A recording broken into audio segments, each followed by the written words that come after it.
구독과 좋아요, 영상 제작하고 분석하는 데 큰 도움이 됩니다. 최종 선택은 각자의 판단 기준에 맞게 활용해 주세요. 본 컨텐츠는 투자 권유가 아닌 데이터 분석 정보 제공을 목적으로 합니다. 오늘 우리가 함께 깊이 들여다볼 기업은 바로 글로벌 풍력 에너지 시장의 거인 CS 윈드입니다. 최근 시장을 흔들었던 하나의 규제가 어떻게 이 기업에게는 위기가 아닌 엄청난 기회가 되었는지 그 역설의 기미를 파헤쳐 보겠습니다. 자, 그럼 어떤 순서로 살펴볼지 한번 볼까요?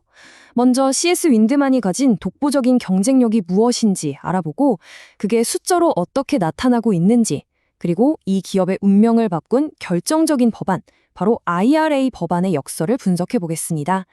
물론 리스크 요인도 꼼꼼히 짚어본 뒤에 마지막으로 현재 주가가 과연 매력적인 수준인지 그 투자 가치를 평가해 보도록 하겠습니다. 자, 그럼 첫 번째 이야기부터 시작해보죠.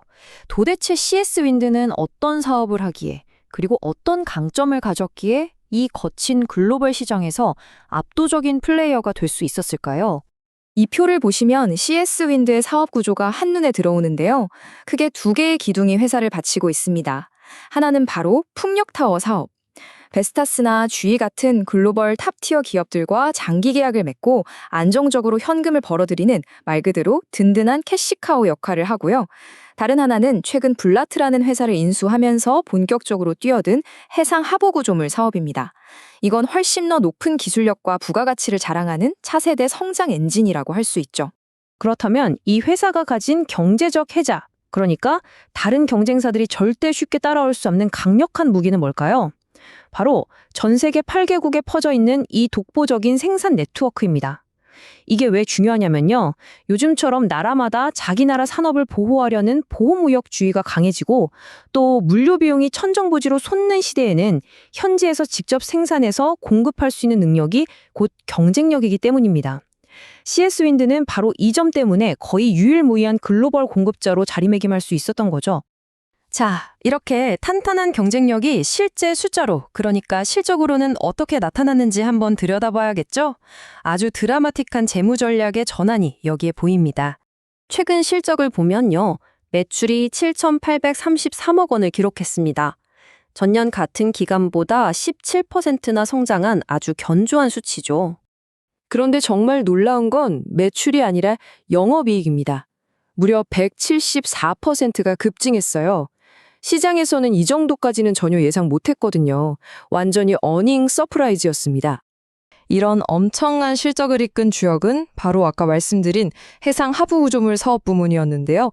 영업이익률이 무려 21.7%에 달했습니다. 이건 납품을 제때 잘해서 받은 인센티브 덕분이라고 해요.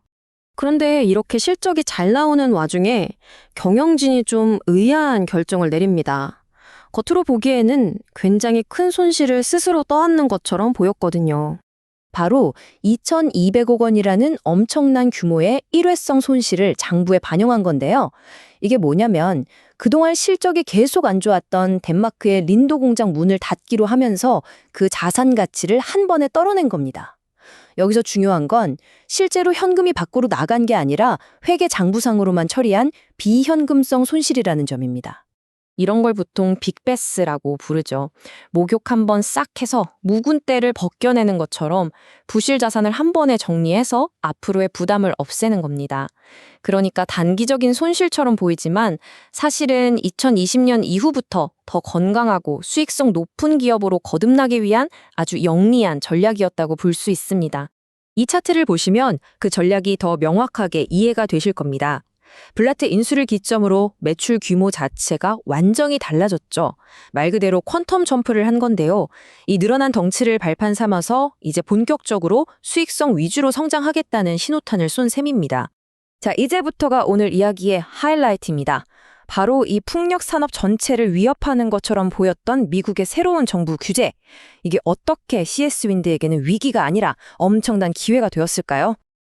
그 중심에는 바로 미국의 인플레이션 감축법, 우리가 흔히 I라고 부르는 법안이 있습니다. 여러 내용이 있지만 핵심은 이거예요. 미국에서 만든 부품을 일정 비율 이상 쓰지 않으면 보조금, 그러니까 세금 혜택을 안 주겠다는 거죠. 이게 프로젝트 전체의 수익성을 좌우할 만큼 아주 결정적입니다. 그런데 그 조건이 해가 갈수록 점점 더 까다로워집니다. 처음엔 40%로 시작해서 2027년이 되면 55%까지 미국산 부품을 써야만 보조금을 전부 받을 수 있게 되는 거죠. 개발사들 입장에서는 정말 발등에 불이 떨어진 상황이었습니다. 그런데 바로 여기서 규제의 역설이 발생합니다. 개발사들이 이거 조건 너무 까다로워서 사업 못하겠다 하고 포기한 게 아니고요. 오히려 규제가 더 심해지기 전에 빨리 짓자. 이렇게 된 거죠. 보조금을 한 푼이라도 더 받으려고 너도 나도 건설을 서두르기 시작한 겁니다. 이게 CS윈드에게는 정말 엄청난 기회가 됐습니다.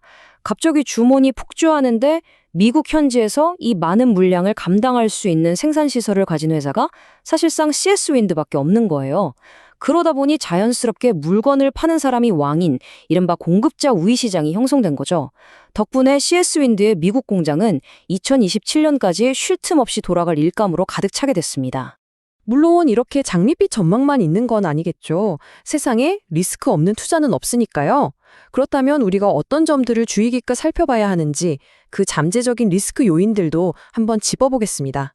리스크는 크게 외부 요인과 내부 요인으로 나눠볼 수 있습니다.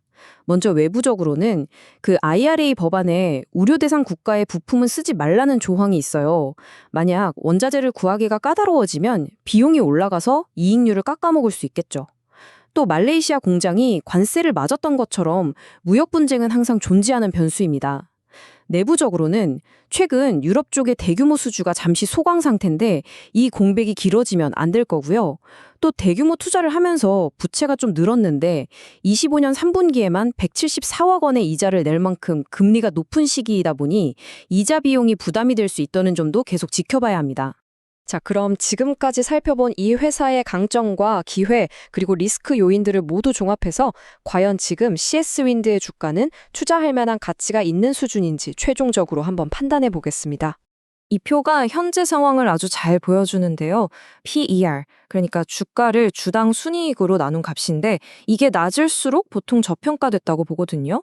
CS윈드의 2026년 예상 PER은 8.3배에서 11.4배 수준입니다. 그런데 경쟁사인 베스타스는 16.1배, 노르덱스는 21.1배, 훨씬 높죠? 이렇게 압도적인 시장 지배력을 가지고 있는데도 불구하고 주가는 오히려 경쟁사들보다 훨씬 싸게 거래되고 있다는 뜻입니다. 그래서 앞으로 CS윈드의 투자를 고려하신다면 딱 이 세 가지는 꼭 확인하셔야 합니다. 첫째, 미국 공장이 정말로 100% 꽉 차게 돌아가고 있는지, 그리고 AMPC라는 세금 혜택은 잘 받고 있는지. 둘째, 유럽에서 다시 대규모 수주 소식이 들려오는지. 마지막으로 영업활동으로 돈은 잘 벌어서 빚을 확실히 갚아나가고 있는지. 이 세 가지가 바로 핵심 체크리스트입니다.